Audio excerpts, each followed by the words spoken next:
the global financial system is adopting, and Quant Network is the driver behind the adoption, folks. Look at this. It does not get bigger than the names involved over here. Look at this. By the way, shout out to SAN over here, Bank of International Settlements, European Central Bank, Bank of England, Central Bank of Canada. Look at this. These are the central banks which are associated with governments. So, part of the state.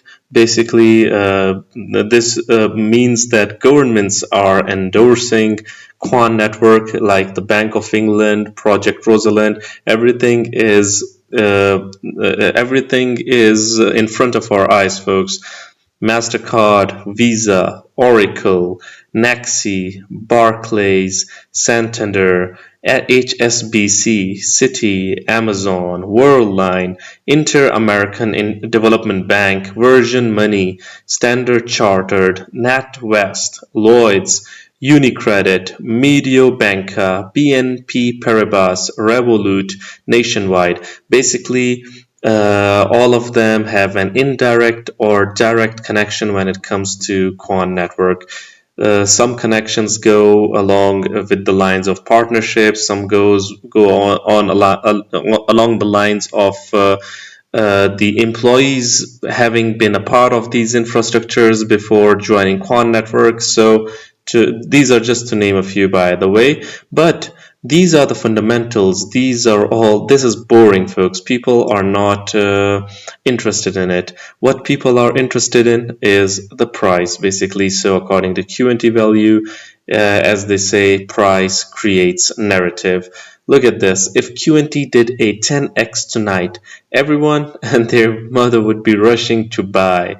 But nobody saw it coming, thought it was dead. That's why you DCA and hold with conviction. Folks, this is the most difficult part when it comes to any investment or any digital asset out there, be it crypto, be it stocks, you name it, folks. Digital or even physical assets like gold. Folks, when the price dips or falls or it goes through a long accumulation phase, it becomes really, really difficult to hold or hodl. The reason is that the negativity is in the air, and when you see that other projects are in the green, other project is flying, that depresses one. It frustrates an investor. It frustrates us. So this is the most difficult part. But if you truly believe in a project, you believe the promise is there, the partnerships are there, the use case is there, the real world utility is there, then you hold. But to each their own. Obviously, everyone has the right to research and do what they want. This is Chiro Shaheen. QUANT sitting at 70th in market cap is absolutely the most absurd, undervalued crypto of all time, folks. Do you believe this? I do not know. Do you think that at the moment Quant Network is the most undervalued crypto of all time at this point? Do hit the comment box below. Let us know. But obviously, for the potential, for the use cases, for what it is doing, connecting different railways, connecting different gateways, connecting TradeFi with blockchain, DLT, and DeFi. I mean, it certainly seems that it is one of the most, if not the most, undervalued crypto at this time, at least. The supply shock is coming. The massive gains are coming.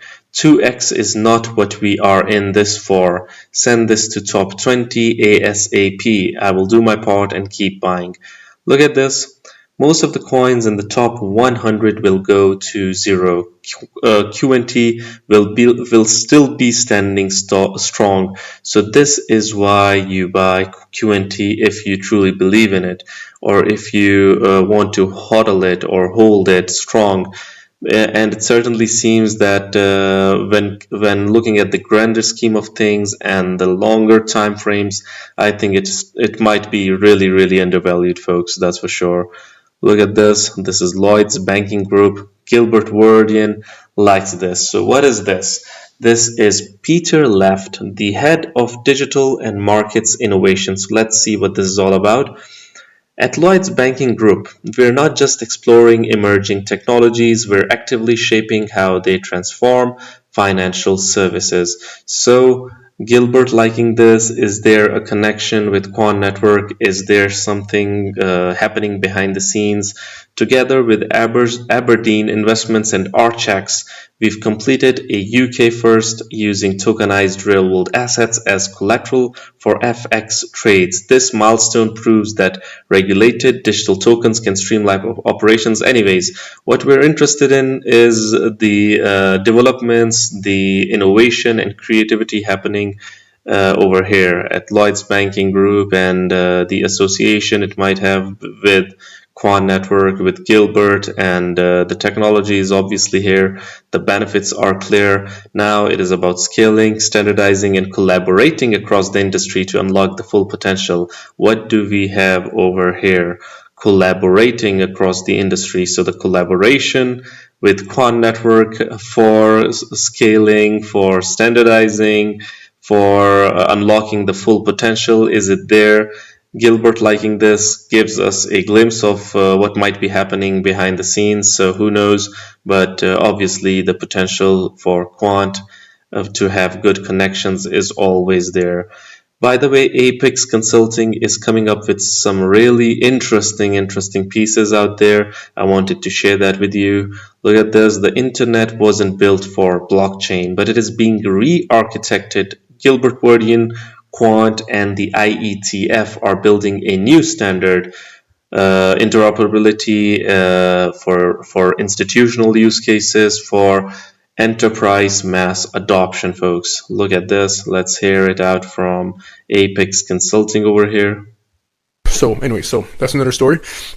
So first thing I want to explain to you is that Gilbert Verdian approached the IETF, that's the Internet Engineering Task Force, okay, the IETF, and MIT, the Massachusetts Institute of Technology, and he approached them and said, listen, we have to create a new protocol, a new standard for blockchains so that they can communicate and we can have seamless interoperability, and we need to standardize this. So literally what he was saying is we need to re-architecture the internet, okay, because the internet right now is not made for blockchain. It's not made for moving tokens around from one network to another. It's not secure, so on and so forth. And they said, yes, we agree. Now, what you have to understand is, who is the IETF? The IET, so right now they're building what is called the Secure Asset Transfer Protocol, the IETF and Quant, including MIT.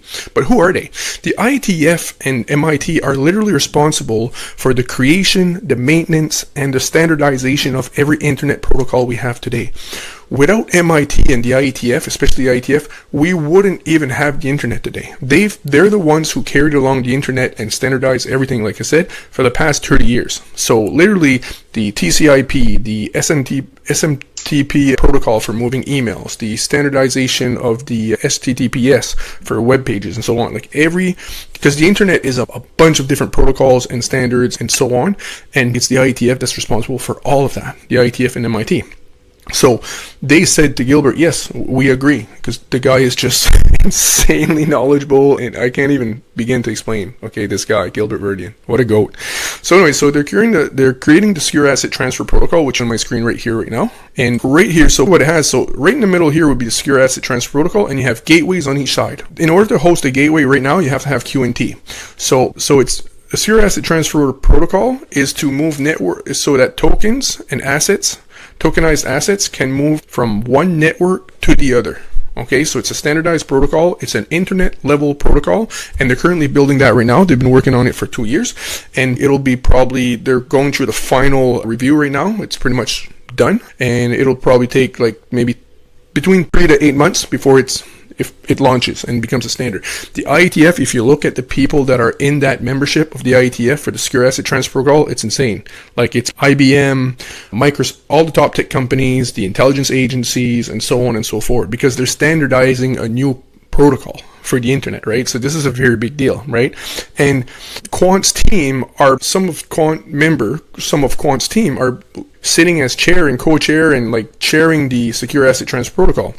And Martin Hargreave, one of the QUANT team members, literally wrote the SATP, the Secure Asset Transfer Protocol draft, the main draft. Seems that he's the one that actually wrote it. So all of top tech companies, including the intelligence agencies, are all putting their input on this. But QUANT is actually the company that's literally on top of all of them, literally, and guiding this secure asset transfer protocol, the standardization and development of it. So it's insane, okay? So then, and again, like right now, currently, you need a gateway, and Quant is one of the only compliant gateways, the only compliant gateway for this protocol. So every tokenized asset's going to move through this, but it's to move one asset, tokenized asset, so a CBDC, tokenized bond, stock, service, when you want to move it from one network to another. It's not the same thing as the interledger protocol for when you want to convert one asset to another. You need liquidity for that. That's not the same, okay? There's a lot of people that believe that this completely replaces the interledger protocol in XRP. Anybody in the quant community that believes it does, I'm sorry, I don't mean to offend you, but watch my other videos. So now, the other thing I want to tell you about Gilbert Verdian, second point. He created the ISO 307 standard, blockchain interoperability standard in 2000. Folks, look at this. Gilbert creating standards, not now. We're talking about creating standards back in 2025, folks. This is how far-sighted Gilbert and Quant Network has been. They were the first mover when it comes to interoperability in terms of connecting the market. They have the advantage in those terms, in terms of developments. So this is why we're saying that it is one of the most undervalued infrastructures out there. Quant Network has been doing this since a very long time. They've been developing it, Gilbert and the team. So yeah, one of the reasons that it is so undervalued. 2015, he created this ISO standard 10 years ago for blockchain interoperability when 99.999% of people in the industry didn't even know that we needed interoperability. Now this is the point. People now think that interoperability is the new fancy term. It is the new cliche that in the world of crypto, in the world of finance. But people didn't even know that we needed interoperability in the future of finance, in the future landscape. And basically Gilbert Quant Network, they introduced it for us. They made us at least realize that it indeed is needed.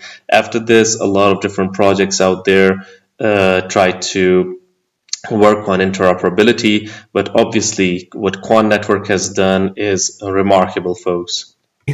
Let alone standardizing it at an ISO level. So if you look here, as an initiator of the ISO TC307, Verdian drove the creation of the global standard for blockchain and DLT, now involving 53 countries and organizations like the European Commission, SWIFT, and IBM, and it could go on and on. So the standard covers interoperability, security, privacy, terminology. Okay, as the chair of the interoperability working group, he has focused on standardizing how different blockchain systems can communicate, directly aligning Quant's overledger mission. So you look here. To watch the full video, click the... Some interesting pieces from Apex Consulting, that's for sure, folks. And I really like what they've been doing recently. Look at this. According to OCT Trades, price are closer to the bottom. QNT is no different here, but to be honest, to be fair, a lot of different projects that we have covered, they have done a bit better, to say the least. So anyways, when it comes to QNT, it has been in a long psychological zone, in an accumulation phase, $100 psychological level since a very, very long time. We've covered it. If you've followed the channel, folks, and followed the quant coverage, you know that we've always talked about $100 being that psychological level. Even when it went as low as, I think, $40 or so, we said that it will come back up to these levels again.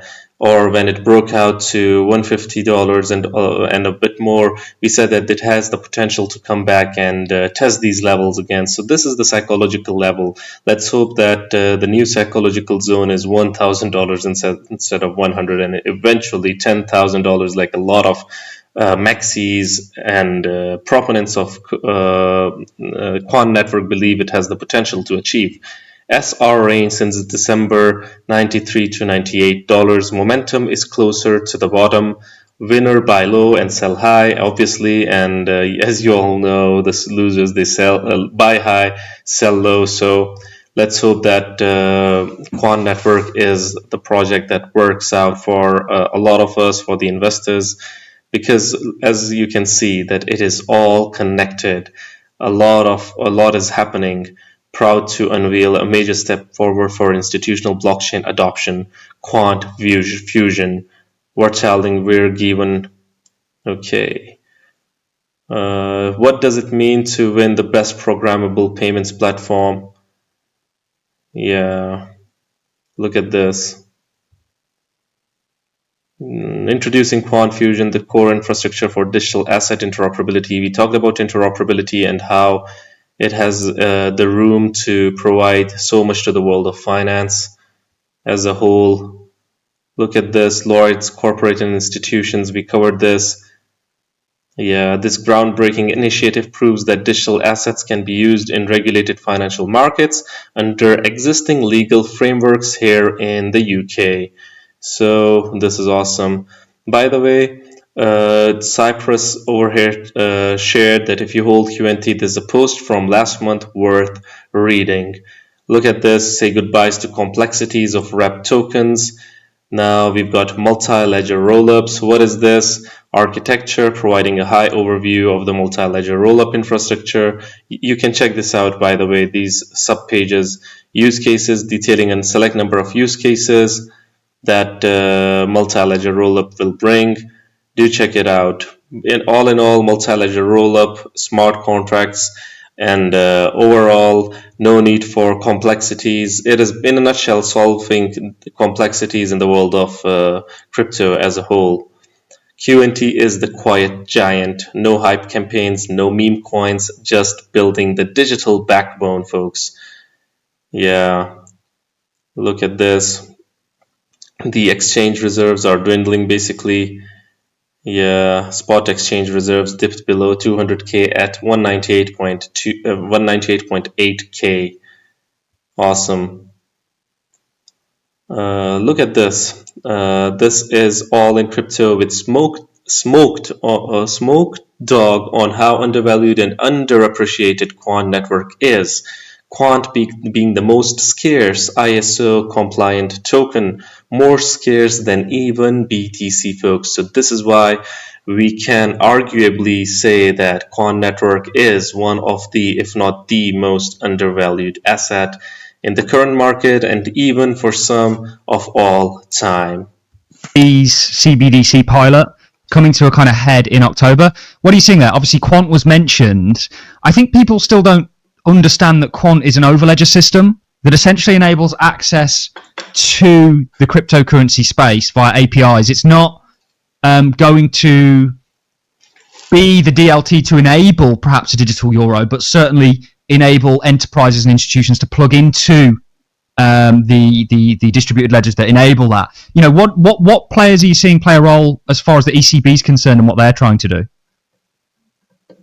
So Quant, just to simplify, it's how it will be involved in the case. So it differs from the interledger protocol, which allows interoperability between different ledgers, which can be non-blockchain ledgers, so bank ledgers, blockchain ledgers.